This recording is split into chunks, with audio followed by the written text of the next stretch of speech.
in Prime Video's top 10 movies for more than 2 weeks. And with the success of her recent projects, muli natin siyang mapapanood sa mga sinihan ngayong June 21. That is today, and she is live here at the Queen City of the South, SM City, Cebu. Please welcome the drama royalty, Julia Barretto! Hi Julia, it's nice to see you again. Ang haba ng welcome ko. Why don't you greet and say hello to all your fans who are here? Go ahead. Good afternoon, everyone! Akala ko sa restaurant lang kami magmi-media ko. Nagulat naman ako na ganito pala yun. Pero this is so much fun. Mag-usap tayo, mag-chikahan tayo. You can ask me anything about the movie. Thanks for joining us this afternoon. Kakanta na ba ako? Gusto mo ba? Okay. Since you said already, mag-chichikahan tayo. Okay, Julia, please take your seat. Have your place over there.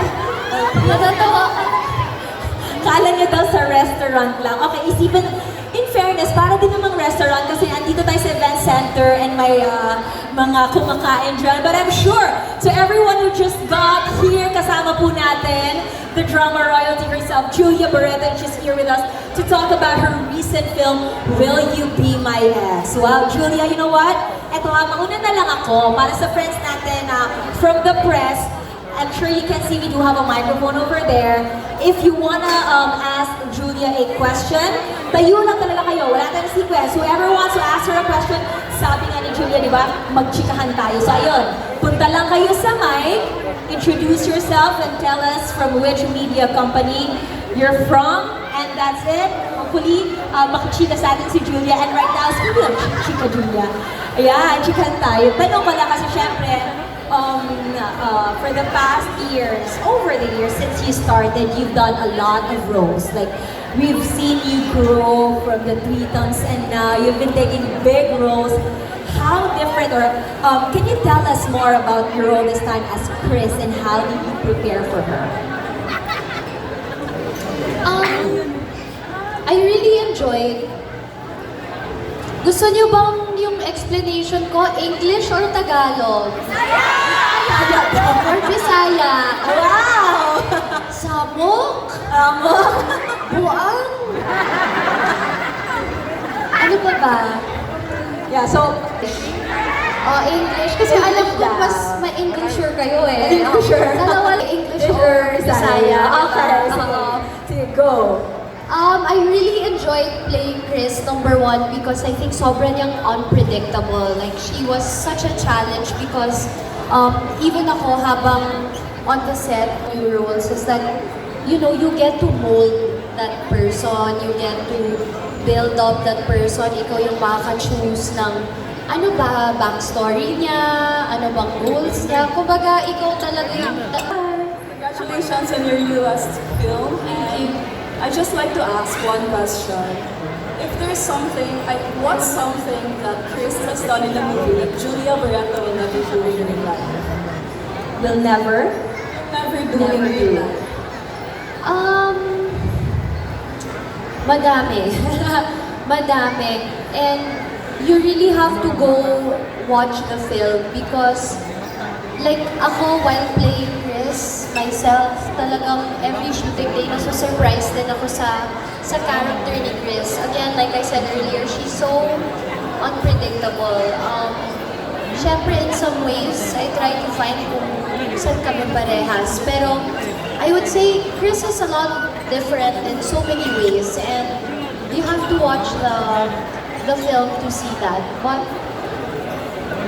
yeah, baka kasi may ma-spoil eh. Yeah.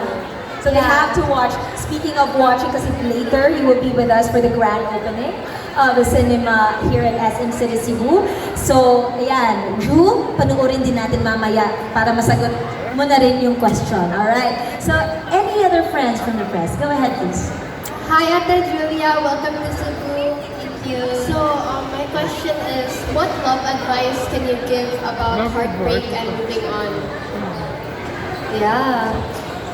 You know, what I really love also about this film is because it gives such a good message about breaking up. usually kapag break up, parang parallel siya sa sadness.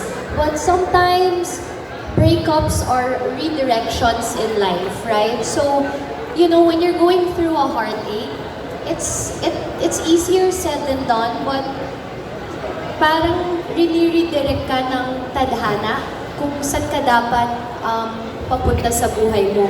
So, I think when you're trying to move on, you really have to go through it because that's still a loss. Kumbaga, nawala pa rin yung tao na minahal mo nung minsan, di ba?